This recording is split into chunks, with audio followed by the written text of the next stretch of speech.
पहा नेक्स्ट आहे surface energy. आता एक लक्षात घ्या की जे लिक्विड आहे ना, या लिक्विडचं एक वैशिष्ट्य आहे माहिती आहे का, की लिक्विड जो आहे तो इकडे तिकडे गॅससारखा स्प्रेड होत नाही, म्हणजे stay together. Okay, so liquid is always stay together. गॅससारखं यांच्यामध्ये रँडम मोशन नसतं. आणि याच्या मागचं जर रिझन पाहिलं आपण तर ते रिझन काय आहे, अट्रॅक्शन बिटवीन मॉलिक्युल्स. तर जे लिक्विड मॉलिक्युल्स आहेत तर या मॉलिक्युल्समध्ये असणाऱ्या अट्रॅक्टिव्ह फोर्समुळं लिक्विड जो आहे टोटली स्टे टुगेदर असतो. आता आपण काय करू माहिती आहे का, की एक मॉलिक्यूल आहे जो लिक्विडच्या आतमध्ये आहे. लक्षात आलं, जसं की हा एक मॉलिक्यूल जर पाहिला आपण, ओके, तर याचं वैशिष्ट्य काय आहे की हा पूर्णपणे वेल इनसाइड लिक्विड, म्हणजे पूर्णपणे तो लिक्विडच्या आतमध्ये असणारा एक मॉलिक्यूल घेतला आपण. आता यामध्ये जर इंटरमॉलिक्युलर डिस्टन्स जर पाहिलं आपण तर हे अशा पद्धतीने आहे की हा ॲक्च्युअल बऱ्याच जे सराउंडिंग मॉलिक्युल्स आहे तर त्यांनी त्याच्यावर काय केलेलं आहे, फोर्स ऑफ अट्रॅक्शन अप्लाय केलेलं आहे. बरोबर, कारण एक सिंगल मॉलिक्यूल जर गेला आपण लिक्विडमधला तर त्याच्या सराउंडिंगमध्ये बरेचसे मॉलिक्युल्स असतात. आता हे जे अट्रॅक्शन आहे तर this attraction results in negative potential energy for the molecule. म्हणजे हा जो आपण मॉलिक्यूल घेतला इनसाइड द लिक्विड तर त्याच्या सराउंडिंगचे मॉलिक्यूल त्याच्यावर काय लावायले, इंटरमॉलिक्युलर फोर्स ऑफ अट्रॅक्शन लावायले. आणि त्या अट्रॅक्शनमुळं काय होतं की त्या मॉलिक्यूलमध्ये काय निर्माण होते, एक निगेटिव्ह पोटेन्शियल एनर्जी. ओके, आता ही जी निगेटिव्ह पोटेन्शियल एनर्जी आहे ही सुद्धा दोन गोष्टीवर डिपेंड आहे. पहा, एक आहे नंबर ऑफ मॉलिक्युल्स किती आहेत सराउंडिंगमध्ये, तर नंबर ऑफ मॉलिक्युल्स जे आहे किती आहेत सराउंडिंगवर, तर यावर सुद्धा निगेटिव्ह पोटेन्शियल एनर्जी डिपेंड आहे. आणि दुसरा जो फॅक्टर आपण इथं अभ्यासायलो तर ते आहे डिस्ट्रीब्युशन ऑफ मॉलिक्युल्स, की जे मॉलिक्यूल आहे तर यांचं वितरण कसं झालेलं आहे ना, म्हणजे किती डिस्टन्सला आहेत. जसं की सराउंडिंगमध्ये जर पाहिलं आपण हा एक सिंगल, तर याच्या बाजूला जवळपास 11 मॉलिक्युल्स आपण दाखवलेले आहेत. आता हे नंबर ऑफ मॉलिक्युल्स म्हणजे यांच्या संख्येवर पण निगेटिव्ह पोटेन्शियल एनर्जी डिपेंड आहे. आणि दुसरं म्हणजे त्यांचं डिस्ट्रीब्युशन, म्हणजे इंटरमॉलिक्युलर डिस्टन्स किती आहे ना आपल्या मूळ मॉलिक्यूलपासून, तर ते आपण या ठिकाणी दोन्ही गोष्टीवर निगेटिव्ह पोटेन्शियल एनर्जी काय आहे डिपेंड आहे. आता एक लक्षात ठेवायचं, असं जरी असेल मात्र या ठिकाणी एक लक्षात ठेवायचे की जेवढे मॉलिक्युल्स हे लिक्विडमध्ये असतील ना, for all molecules, okay, so for all molecules, तर सर्व मॉलिक्यूल संदर्भात एक नियम इथं असेल की तो नियम कसा आहे की सर्वांची जी ॲव्हरेज पोटेन्शियल एनर्जी असेल तर ही ॲव्हरेज पोटेन्शियल एनर्जी सर्वांची कशी असणार, या ठिकाणी सेम असणार. आणि ही जी फॅक्ट आहे तर याला सपोर्ट करण्यासाठी काय करू माहिती आहे का आपण, की लिक्विडच्या काही मॉलिक्यूलचं आपण कलेक्शन करू आणि तर लिक्विडचे काही मॉलिक्यूल्स आपण एकमेकांपासून दूर करू आणि त्यांना इव्हॅपोरेट किंवा व्हेपोराईज करू. तर अशा वेळेस काय झालं की लिक्विडचे मॉलिक्यूल एकमेकांपासून जास्त अंतरला असेल तर अशा वेळेस इव्हॅपोरेशन जी आहे, हीट ऑफ इव्हॅपोरेशन, ही कशी लागणार आपल्याला, लार्ज लागणार. लक्षात आलं, म्हणजे पाण्याचे जे पाणी घेतलं आपण सगळं, पाण्याला आपल्याला गरम करायचे आहे तर पाण्याचे सर्व असंख्य कण एकत्र सोबत राहतात, कारण त्यांच्यामध्ये काय आहे, अट्रॅक्शन बिटवीन मॉलिक्युल्स आहे. आणि त्याच्यामुळे आपल्याला कमी उष्णतेवर सुद्धा आपण त्याचं इव्हॅपोरेट करू शकतो. पण तेच मॉलिक्युल जर लार्जर डिस्टन्सला असतील तर अशा वेळेस इव्हॅपोरेशन जे आहे, हीट ऑफ इव्हॅपोरेशन, हे पण सुद्धा कसं लागणार, जास्त लागणार.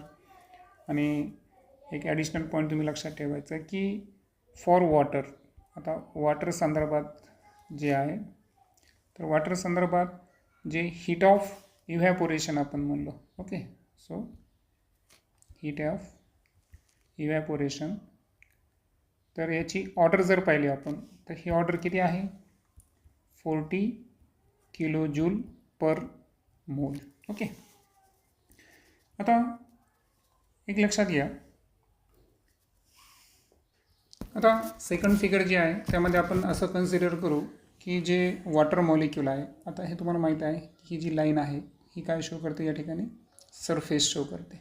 काय शो करते, सरफेस है ना. तर 50% पोर्शन कुठं आहे, लिक्विडमध्ये आहे, आणि वरचं 50% पोर्शन एअरमध्ये आहे, म्हणजे नियर द सरफेस आहे. So only lower half side जी आहे तर ती लिक्विड मॉलिक्यूलच्या संपर्कामध्ये येईल आणि अप्पर हाफ जे आहे ते येणार नाही. सो या ठिकाणी काय होणार, आता या ठिकाणी जी निगेटिव्ह एनर्जी असणार तर आपण त्याला काय म्हणू, या ठिकाणी there is a some negative potential energy त्या मॉलिक्यूलची स्वतःची असणार, आणि त्यामुळे ऑब्वियसली जे आहे तर याची जी पोटेन्शियल एनर्जी जी आहे ना ही less than that of molecule in the bulk, किंवा आपण त्याला म्हणू वन फुल्ली इनसाईड. जसं की हा फुल्ली इनसाईडवाला मॉलिक्यूल मी घेतला ए नावाचा, बरोबर आहे का. तर याच्यापेक्षा जी निगेटिव्ह पोटेन्शियल एनर्जी आहे ती कमी असणार. कोणाची, अशा मॉलिक्यूलची की जो आता कुठं आलेला आहे, सरफेसला आलेला आहे. म्हणजे याचा अर्थ काय झाला की फुल्ली इनसाईडमध्ये असणाऱ्या मॉलिक्यूल्समध्ये एनर्जी जास्त असते आणि सरफेसवर असणाऱ्या लिक्विड मॉलिक्यूलमध्ये एनर्जी कशी असते, कमी असते. हे तर क्लिअर होईल. आणि ऑलमोस्ट इथं 50% दिलं म्हणून तुम्ही असं म्हणायला हरकत नाही की it is half of the latter. म्हणजे जवळपास जर पाहिलं आपण तर एपेक्षा सरफेसवर असणाऱ्यामध्ये हाफ एनर्जी असणार.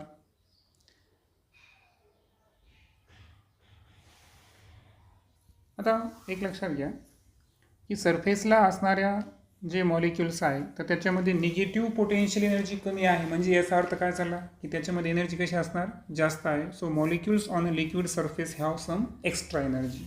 सो सरफेसवर असणाऱ्या मॉलिक्यूल्समध्ये काय असते, सम एक्स्ट्रा एनर्जी असते. कशाच्या तुलनेमध्ये, इंटिरियरमध्ये असणाऱ्या मॉलिक्यूलच्या तुलनेमध्ये. आता सो लिक्विड जे आहे ना तर liquid tends to have the least surface area which external condition permits. म्हणजे याचा अर्थ काय झाला की बाहेरची जी कंडिशन असते ना तर त्यानुसार लिक्विड जे आहे ना तर कमीत कमी सरफेस एरिया काय करत असतात, ऑक्युपाय करत असतात. आता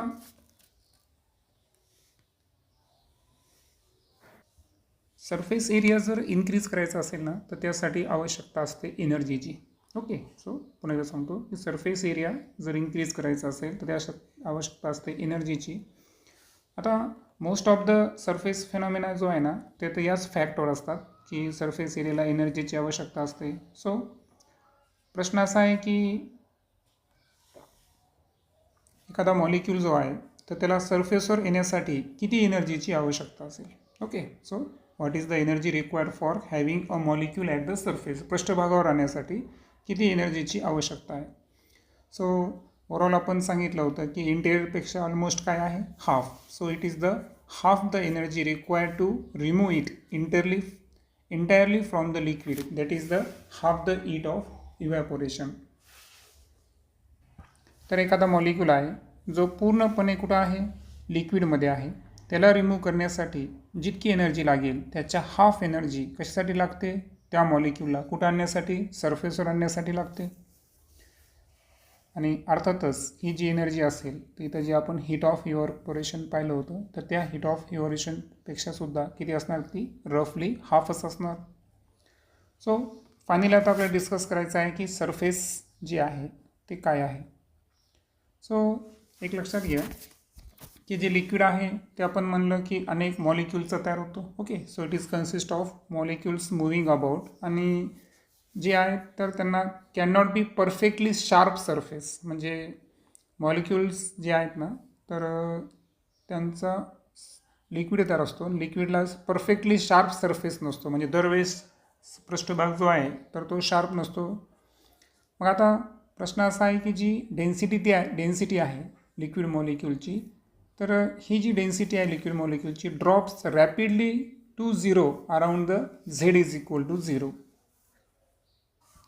आता एक लक्षात घ्यायचं की जे प्लेन आपल्याला दाखवलेलं आहे की काय सांगितलं आपल्याला झेड इज इक्वल टू 0. तर झेड इज इक्वल टू 0 याचा अर्थ काय माहिती आहे का, ती अशी बाउंड्री ही जी आहे तर ही अशी बाउंड्री आहे किंवा असा इंटरफरन्स आहे. Okay, so it is a interface. तर हे कशामधलं आहे बरं, लिक्विड अँड सराउंडिंग. आता खालचा जो पोर्शन आहे तो काय आहे, लिक्विड. वरचा जो पोर्शन आहे तो काय आहे, सराउंडिंग. मग एक्झॅक्ट ज्या पोर्शनला लिक्विड हे एंड व्हायला आणि सराउंडिंग जिथं स्टार्ट व्हायला त्या बाउंड्री आणि त्या सरफेसच्या संदर्भात आपण काय करतो, जो प्लेन घेतो त्या प्लेनला काय म्हणायचं, झेड इज इक्वल टू 0. आणि या झेड इज इक्वल टू 0च्या अराउंड जर पाहिलं आपण तर डेन्सिटी जी आहे लिक्विड मॉलिक्यूलची ही रॅपिडली ड्रॉप होते. आणि सो अशा वेळेस जसं की हे सरफेसला आलेला जो आहे तर त्याचीसुद्धा काय होणार, या ठिकाणी डेन्सिटी ऑलमोस्ट काय होणार, रॅपिडली काय होणार, 0 होणार. सो लक्षात ठेवायचं, बाउंड्री किंवा इंटरफेसला जे डेन्सिटी आहे तर ही ड्रॉप होते आणि जवळपास ते ऑलमोस्ट किती होते, 0. कुठं आहे, जेव्हा झेड हा 0 असेल. तर झेड 0 काय आहे, बाउंड्री किंवा इंटरफरन्स आहे लिक्विड आणि सराउंडिंग या दोन सरफेसचा. आता आपण बोलू सरफेस एनर्जी अँड सरफेस टेन्शनबद्दल. आतापर्यंत आपण पाहिलं की जे एक्स्ट्रा एनर्जी जी आहे तर ही एक्स्ट्रा एनर्जी कशाशी असोसिएट आहे, surface of the liquid. Okay, जो लिक्विडचा सरफेस असतो तर त्या ठिकाणी काय असते, त्याच्याशी रिलेटेड आपण एक्स्ट्रा एनर्जी मॉलिक्युल्सची पाहिलेली आहे. आता एक लक्षात ठेवायचं आहे, आता मोर सरफेस क्रिएट करण्यासाठी, आता सरफेस मोर क्रिएट करलो म्हणजे याचा अर्थ काय करलो आपण, सरफेसला काय करलो, स्प्रेड करणे, त्याला पसरवणे, बरोबर आहे का.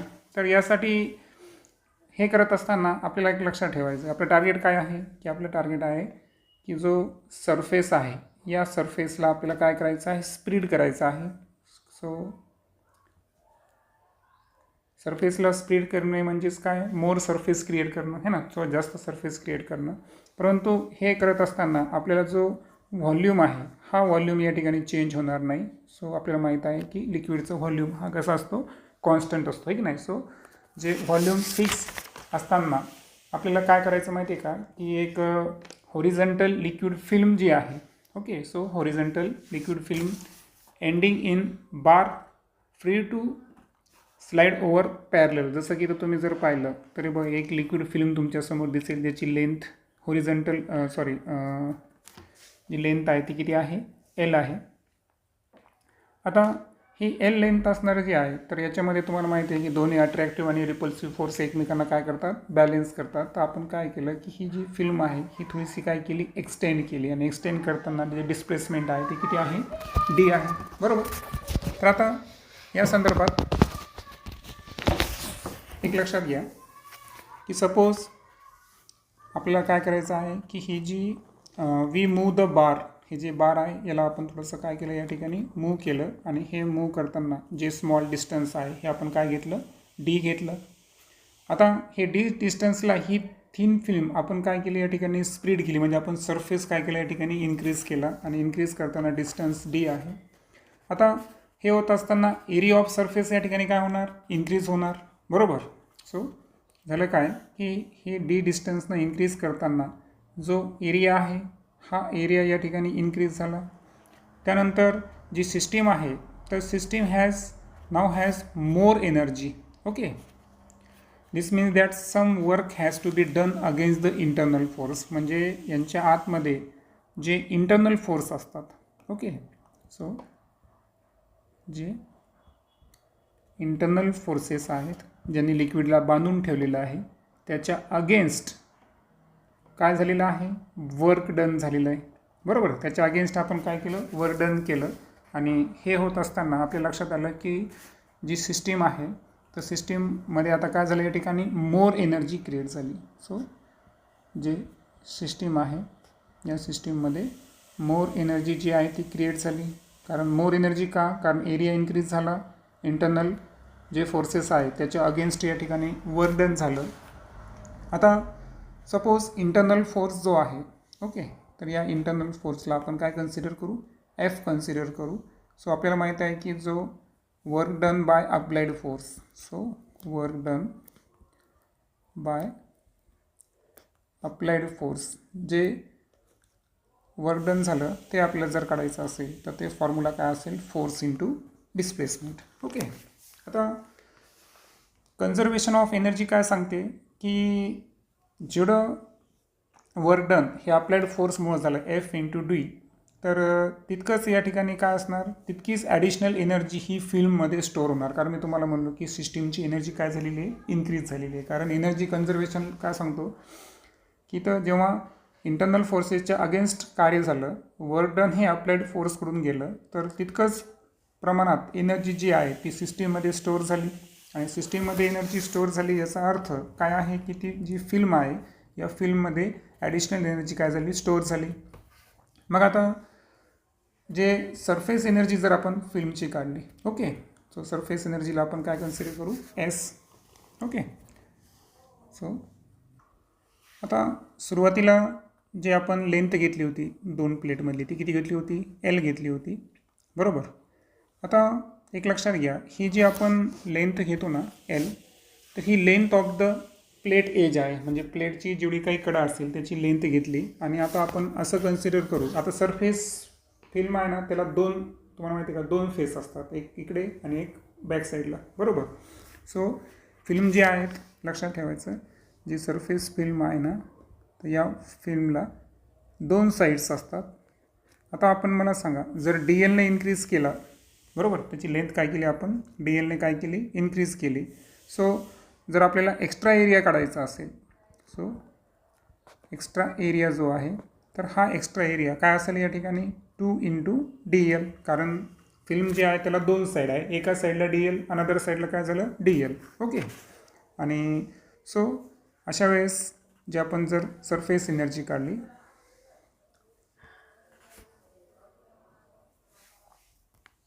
सो सरफेस एनर्जी जर काढली अशा केसमध्ये, तर सरफेस एनर्जीचा फॉर्म्युला काय असतो माहिती आहे का, एस, बरोबर. एस काय आहे, सरफेस टेन्शन. या सरफेस टेन्शनला आपल्याला काय करायचं आहे, 2 डी एलला काय करायचं आहे, मल्टिप्लाय करायचं आहे. ओके. सो सरफेसवर जे टेन्शन क्रिएट झाला है ना, त्या टेन्शनला आपल्याला 2 डी एलला काय करायचं आहे, मल्टिप्लाय करायचं आहे. आता यामध्ये एक लक्षात घ्या की ही जी यस आहे ना, ते हे सरफेस टेन्शनचं काय आहे, मॅग्निट्यूड आहे. आणि लक्षात ठेवायचं की जे सरफेस असतात ना, तर हे काय करतात माहिती आहे का, काही ॲडिशनल एनर्जी पोजेस करतात, तर त्याला आपण सरफेस टेन्शन म्हणायचं. ओके. आता आपल्याकडे 2 केसेस आहेत. ओके.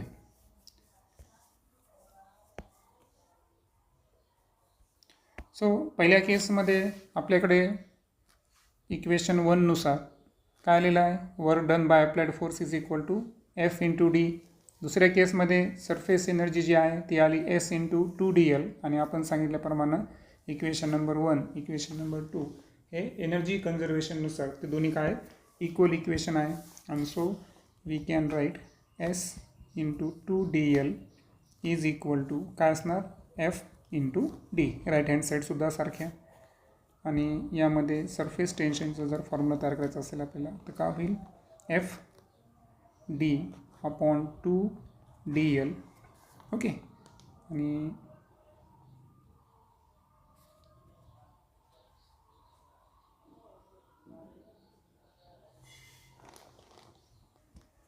आणि हे जे डी एल आलेलं आहे, तर तुम्हाला माहीत आहे की ॲक्च्युअल हे रेक्टँग्युलर आहे, बरोबर आहे का. जे वाढलेला एरिया होता ना, पाहता जसं की हा एक रेक्टँगल आहे, या रेक्टँगलची जी ब्रीथ होती ती काय होती, डी.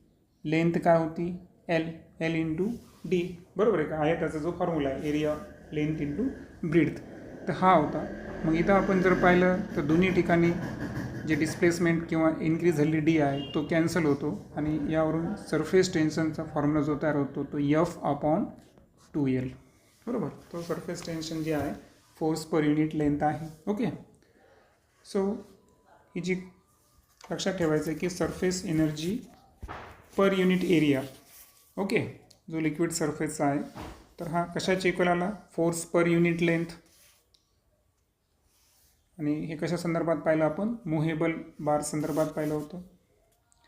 आता प्रोनाऊन्स करत असताना मी काय केलं की जे सरफेस टेन्शनचं मॅग्निट्यूड होतो त्याला मी शब्द काय वापरलं बरं, NCERT लाईन दिलेली आहे की त्याला आपण काय म्हणू शकतो, surface energy per unit area. लक्षात आलं. सो एक पद्धतीने आपण त्याची डेफिनेशन म्हणू शकतो सरफेस टेन्शनची. तर सरफेस टेन्शन काय आहे, so it is the surface energy per unit area आणि त्याची व्हॅल्यू ही कशाची इक्वल आली, F/2L म्हणजेच फोर्स पर युनिट लेंथ. कोणी एक्झर्ट केलं होतं फ्लुइडनं मुव्हेबल बारवर.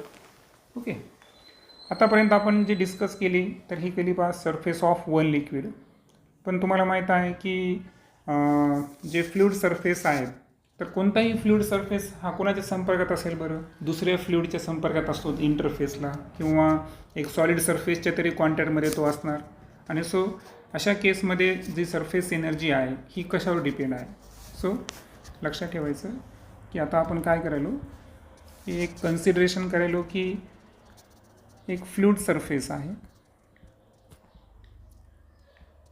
आणि हा जो फ्लुइड सरफेस आहे हा काय आहे, कशाच्या कॉन्टॅक्टमध्ये आहे. सो कॉन्टॅक्ट इन, तर याचे काही दोन ऑप्शन घेऊ की अनदर फ्लुइड आहे त्याच्या कॉन्टॅक्टमध्ये आहे, किंवा एखादा सॉलिड पण या ठिकाणी असेल की त्याच्या संपर्कमध्ये तो असेल. बरोबर. सो अशा केसमध्ये जी सरफेस एनर्जी आपण काढू. सो अशा केसमध्ये जी सरफेस एनर्जी असेल, ही सरफेस एनर्जी जी आहे ती कशावर डिपेंड आहे. सो दोन गोष्टीवर डिपेंड असणार ती. सो डिपेंड्स ऑन, एक आहे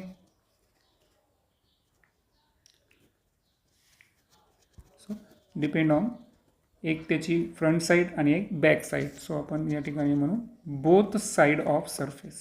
ओके, सो जी सरफेस असेल त्याच्या दोन्ही साईडला, जसं की आपण इथं लेंथ घेताना दोन्हीकडचं घेतलं ना, कारण जेव्हा थिन फिल्म गेलो आपण तर बॅक आणि फ्रंट असे दोन सरफेस आहेत. सो बोथ साईडच्या सरफेसवर त्या ठिकाणी सरफेस एनर्जी ही डिपेंड असणार. आता इथं एक एक्झाम्पल दिलं आहे पहा, त्या एक्झाम्पलबद्दल बोललो आपण NCERTच्या, की जे मॉलिक्युल्स असतात. Okay, so molecules of the material attract each other. बरोबर, ते एकमेकांना काय करतात, अट्रॅक्ट करतात. तर जर अट्रॅक्ट करत असतील तर सरफेस एनर्जी जी आहे ती काय होते, या ठिकाणी रिड्यूस होते. सो केसेस काय पाहिलं आपण की जे मॉलिक्युल्स आहेत. Okay, so if the molecules कोणत्याही मटेरियलमधले जर एकमेकांना अट्रॅक्ट करत असतील तर अशा केसमध्ये जी सरफेस एनर्जी आहे ती रिड्यूस होते. सो सरफेस एनर्जी अशा केसमध्ये काय होते, रिड्यूस होते. आणि दुसरी केस जी आहे की ज्यामध्ये मॉलिक्युल्स जे आहेत हे कोणत्याही मटेरियलमधले जर एकमेकांना प्रतिकार करतात, म्हणजे प्रतिकर्षण जर असेल, तर अशा वेळेस जी सरफेस एनर्जी आहे ही सरफेस एनर्जी काय होते, त्या ठिकाणी इन्क्रीज होते. सो अट्रॅक्शन आणि रिपल्शन याचासुद्धा इम्पॅक्ट सरफेस एनर्जीवर होत असतो. ओके, आणि मोर अप्रोप्रिएटली जर सांगायचं असेल तर जी सरफेस एनर्जी ही इंटरफेसची अशी एनर्जी आहे दोन मटेरियलमधली की जी ॲक्च्युअल ती दोन्हीवर डिपेंड आहे. बरोबर आहे का, म्हणजे पहिलं मीडियम आणि दुसरं मीडियम.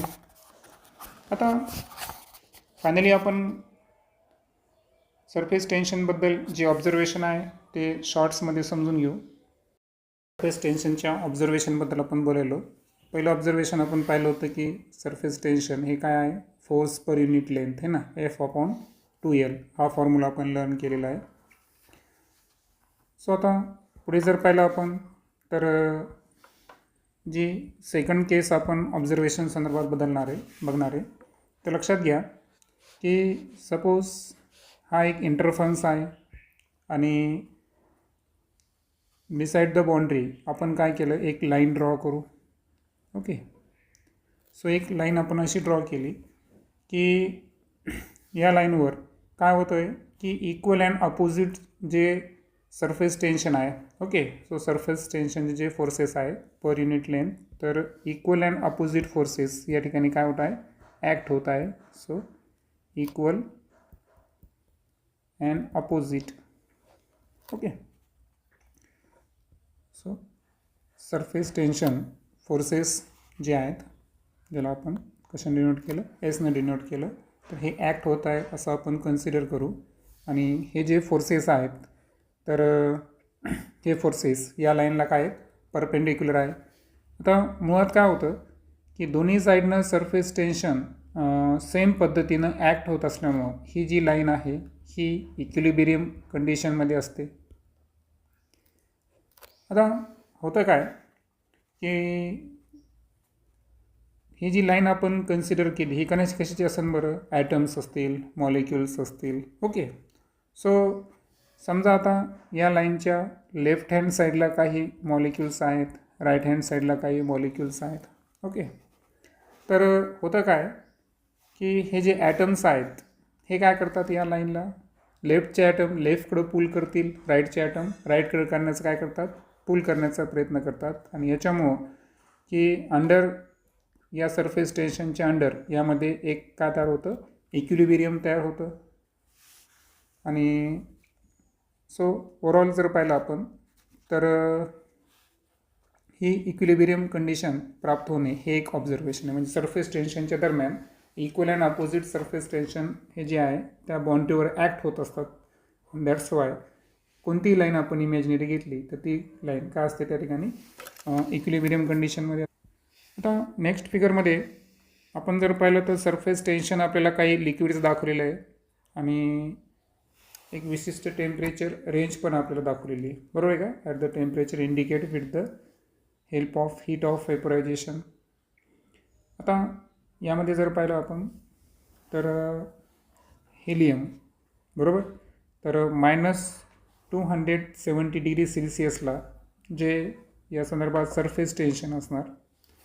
कारण हेलियम जो आहे नॉर्मल टेम्परेचरला काय असतो, गॅसियस फॉर्ममध्ये आहे की नाही. सो -270 डिग्री सेल्सिअसला तो लिक्विड स्टेटमध्ये होईल आणि यावेळेस सरफेस टेन्शन त्याच्याकडून जे क्रिएट केला जाईल तो असेल 0.000239 न्यूटन पर मीटर आणि हीट ऑफ वेपरायझेशन जे आहे ते आहे 0.115 किलो जूल पर मोल.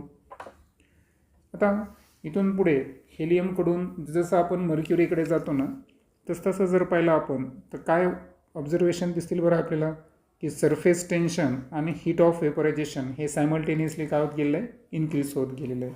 जसं की मर्क्युरी संदर्भात जर पाहिलं आपण तर 20 डिग्री सेल्सिअसला 0.4355 न्यूटन पर मीटर एवढा सरफेस टेन्शन मर्क्युरी अप्लाय करते आणि हीट ऑफ वेपरायझेशन त्याची 63.2 किलो जूल पर मोल आहे.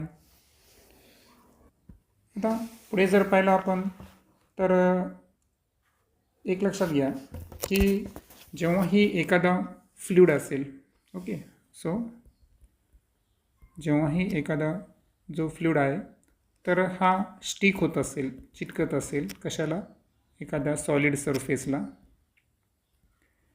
तर अशा वेळेस काय होतं है ना, सॉलिड सरफेसला काय तो स्टिक आहे. आणि जर सरफेस एनर्जी जर पाहिली आपण, ओके, सो अशा केसमध्ये जर आपण सरफेस एनर्जी पाहिलं, okay, between fluid and solid, okay, कारण आपल्याकडं कोण आहे, फ्लुइड आणि सॉलिड आहे.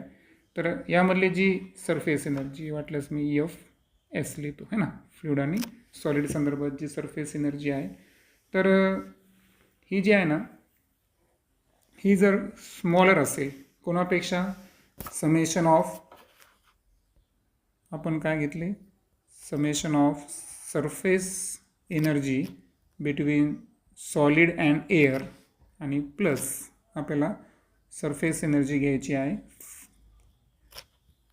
Fluid and air.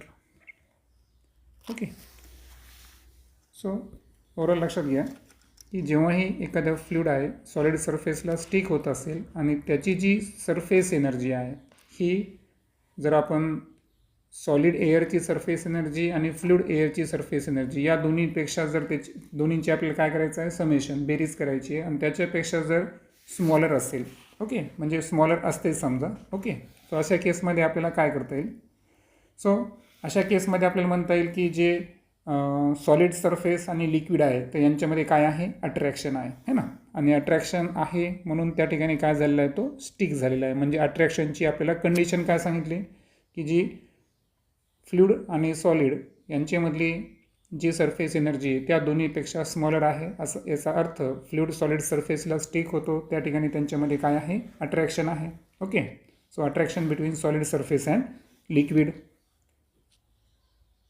कारण फ्लुइड जो आहे तर फ्लुइडलाच आपण लिक्विडसुद्धा कन्सिडर करलो, फ्लुइडमध्ये दोन्ही केसेस आहेत. ठीक आहे, ओके. आता हे आपल्याला काय करायचं आहे, मग हे आपल्याला एक्सपेरिमेंटली मेजर करायसाठी इथं सांगितलेलं आहे की सरफेस टेन्शन जर आपल्याला मेजर करायचं असेल तर त्याची एक टेक्निक आपल्याला दाखवली. इथं जर पाहिलं आपण तर एक तुम्हाला फ्लॅट ग्लास प्लेट दिसेल. ओके, सो सर्वात अगोदर एक वेसल आहे. ओके, सो वेसलमध्ये सपोज हे आहे वेसल, या वेसलमध्ये एक लिक्विड जो आहे तो प्लेस केलेला आहे. ओके, आणि त्यानंतर ही जी आहे ही आहे ग्लास प्लेट. सो एक फ्लॅट वर्टिकल ग्लास प्लेट आहे आणि हिला आपण काय केलं, विच इज कुठे केप्ट केलेली आहे ती अशा वेसलच्या अबोव जस्ट प्लेस केलेली आहे की त्याच्या जस्ट बिलो आपल्याला या ठिकाणी काय दिसेल, लिक्विड दिसेल. बरोबर. आता त्यानंतर तिचा जे एक आर्म आहे तो आपण काय केलं, या ठिकाणी काही विशिष्ट वेटने काय केलं आहे, त्याला बॅलेन्स केलेलं आहे. सो जी प्लेट आहे या प्लेट बॅलेन्स करण्यासाठी आपण काही वेट वापरलं आहे. So it is a weight. आता हे जे वेसल आहे ना, तर या बॅलेन्स करताना हे जे वेसल आहे तर हा थोडासा काय होतो या ठिकाणी raised slightly. Okay, the vessel is raised slightly till the liquid just touches the glass plate. म्हणजे ह्याच्यातलं जे वेसल आहे समजा, तर आता आपण जर वेसलला थोडंसं जर रेस केलं, थोडंसं वर उचललं ना, तर वर उचलल्याबरोबर काय होतं माहिती आहे का, की ह्या प्लेटच्या संपर्कामध्ये काय तर या ठिकाणी वॉटरचा काही भाग येतो. आता होतं काय की वेसल रेस केल्यामुळं लिक्विडनं काय केलं, या ठिकाणी हे जे लिक्विड आहे त्यानं ग्लास प्लेटला काय केलं, टच केलं आणि पुल डाऊन अ लिटल, थोडंसं त्या ग्लास प्लेटला लिक्विडकडे काय करते, पुल डाऊन करते. पुल डाऊन करते म्हणजे याचा अर्थाचा काय झाला की ग्लास प्लेटचं या ठिकाणी वेट काय होणार, इन्क्रीज होणार. आणि हे बॅलेन्स करण्यासाठी आपण काय केलं, या ठिकाणी एक ॲडिशनल वेट या ठिकाणी ॲड केलं. आणि हे वेट ॲड केल्यामुळं काय होतं पाहता, आता हे जे वरचं वेट आपण ॲड केलं आहे त्याला आपण ॲडिशनल वेट म्हणू. मग ॲडिशनल वेट केव्हा वापरावं लागलं आपल्याला, जेव्हा जी प्लेट आहे ती वॉटर सरफेसच्या जस्ट आपण लिक्विड, आता वेसलला खालच्या वेसलला असं उचललं की पाणी त्याला फक्त टच व्हावं, पण पाण्याच्या सरफेस टेन्शनमुळं काय झालं त्या ठिकाणी की ते काय होईल, पुल डाऊन खाली येण्याचा प्रयत्न करेल ना, कारण त्याचं वेट वाढलं. आता वेट वाढल्यामुळे ज्या दिशेला वेट वाढेल त्या दिशेला तो काय करेल, झुकण्याचा प्रयत्न करेल. मग तो जितका झुकला तितका आपण ॲडिशनल वेट काय केलं, पुन्हा एकदा म्हणजे आपल्याला काय करायचं आहे, पाणी जे आहे ते त्याला काय होणार, आता सरफेसला स्टिक होणार. बरोबर, एक पद्धतीनं तेच व्हायला ना त्या ठिकाणी. स्टिक झाल्यामुळे वेट वाढलं आणि त्याच्यामुळे ती जी ग्लास प्लेट आहे ती पाण्याच्या म्हणजे ती खाली जाण्याचा प्रयत्न करते. बरोबर आहे का, खाली जाण्याचा प्रयत्न करते. मग हे ॲडिशनल वेटनं काय केलं, आपण त्याला बॅलेन्स केलं. आता सपोज द ॲडिशनल वेट आता याच्यात काय झालं की NCERTच्या रेफरन्सनुसार जे ॲडिशनल वेट आहे ना, तर ॲक्च्युअल जुन्या वेटचा काही संबंध नाही. ॲडिशनल वेटलाच आपण काय कन्सिडर करू, W कन्सिडर करू. ठीक आहे, ओके. सो जे ॲडिशनल वेट आहे त्यालाच आपण W कन्सिडर करू. मग ॲडिशनल वेट आहे W. सो W जे आहे it is the additional weight. Okay. आणि सो आता या अगोदरचा आपला जो फॉर्म्युला होता सरफेस टेन्शनचा, ओके, जसं की तो आपण पाहिला होता F/2L. ओके, सो आपण इथं काय लिहिणार की सरफेस टेन्शन. आता हे कोणाकोणाचा संबंध आहे बरं, इथं हे जे ग्लास प्लेट जरी आपण इथं घेत असेल, परंतु इथं ॲक्च्युअल मीडियम आहे लिक्विड आणि वरचं मीडियम कोणतं आहे, एअर. सो हे सरफेस टेन्शन जे क्रिएट झालेलं आहे हे कोणाचं क्रिएट झालेलं आहे, लिक्विड एअरचं जनरेट झालेलं आहे. आणि जे ॲडिशनल वेट आपल्याला लागलेलं आहे, सो वेटसाठी आपण फोर्ससाठी आपण काय वापरलं, इथं वेट शब्द वापरला आणि बाकी फॉर्म्युलामधला 2L ॲज इट इज.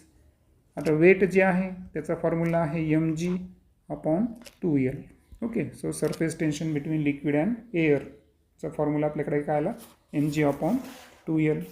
मग इथं m जे आहे हा आहे एक्स्ट्रा मास एल जी आहे length of the plate edge, प्लेटची जी एज असते कडा असते त्याची लेंथ किती घेतली आपण, एल घेतली. आणि लोअर केसमध्ये त्याला आपण सबस्क्रिप्ट म्हणतो, यामध्ये जे एल ए वापरला आपण तर हा आहे liquid air interface tension. Okay, so